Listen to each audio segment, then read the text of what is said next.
So this airplane just came out of maintenance. Me and my brother already washed it, and now I gotta do a cut and buff on this little bad boy. The paint job's not the greatest, but you know we'll do whatever we can to make it look good. I already did the cowling. I still gotta do the whole airplane.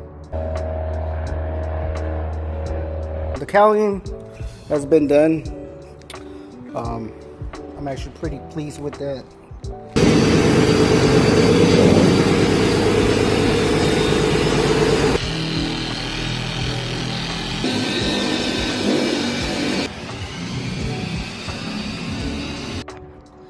So we are gonna take a break and finish this project next week. So there'll be a part 2.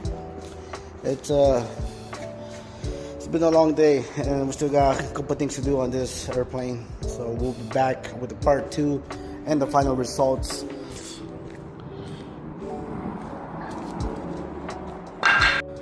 But right now, it's looking pretty good.